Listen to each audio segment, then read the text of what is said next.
It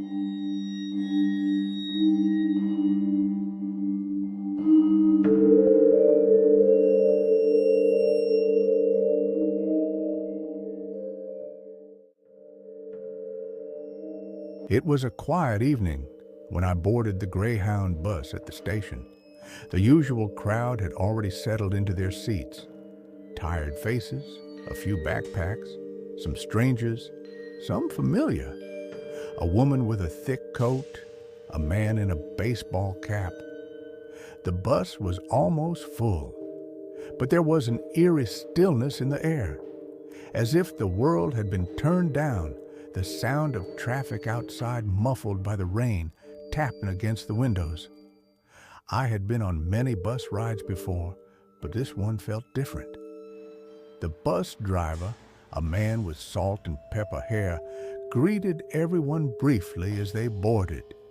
His eyes were tired, but he was kind enough to point me to my seat. I noticed his hand shook slightly as he adjusted the rear-view mirror. Something about him seemed a little too stiff, like he was moving on autopilot.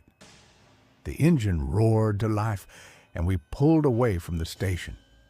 It was just past midnight, and I couldn't help but feel a creeping unease. The usual bus rides were never this quiet. Normally, someone would strike up a conversation or at least shuffle in their seats. But this time, everyone sat in still silence. No chatter, no rustling of snacks or the occasional cough.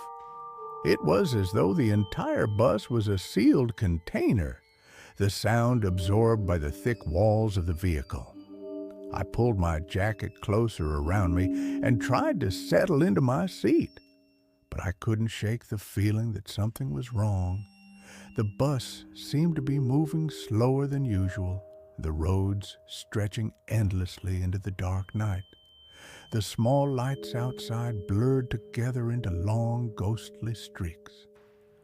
I glanced out the window, but the same stretch of road seemed to repeat itself every time I looked up.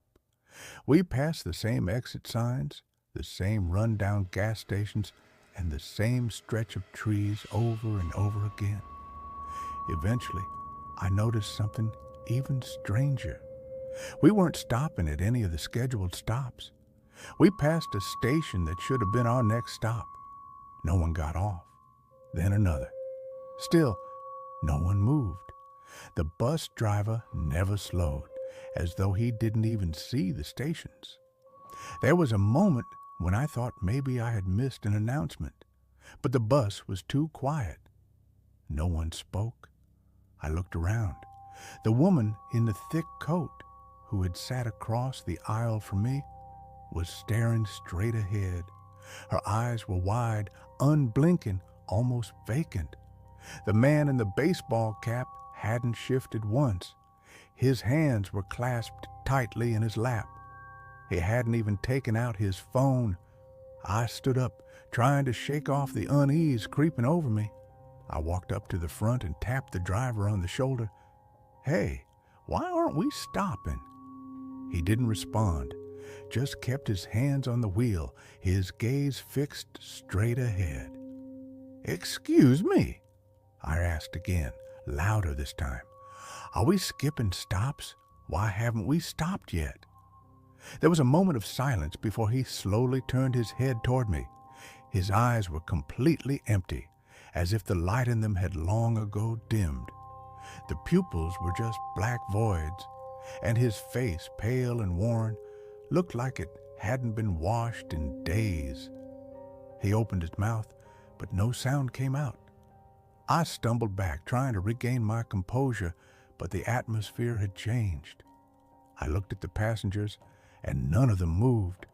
They were still staring ahead, their bodies stiff, frozen in place.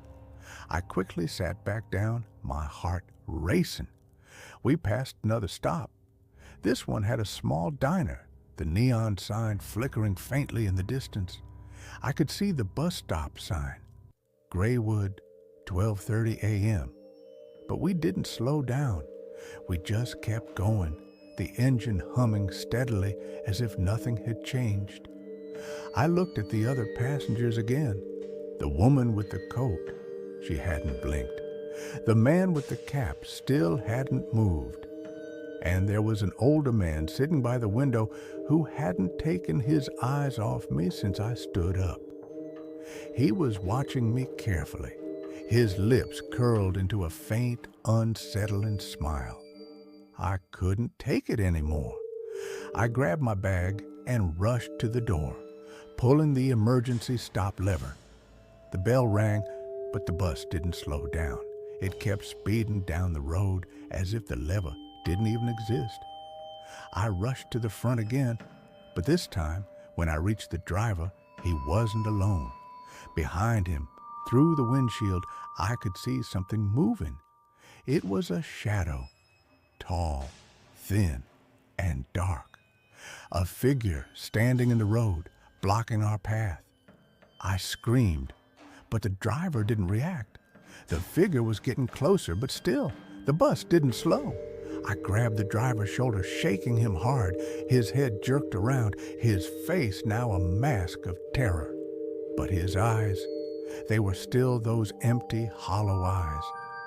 Without thinking, I yanked the door open and jumped out of the moving bus. I hit the pavement hard, scraping my knees, but I didn't stop.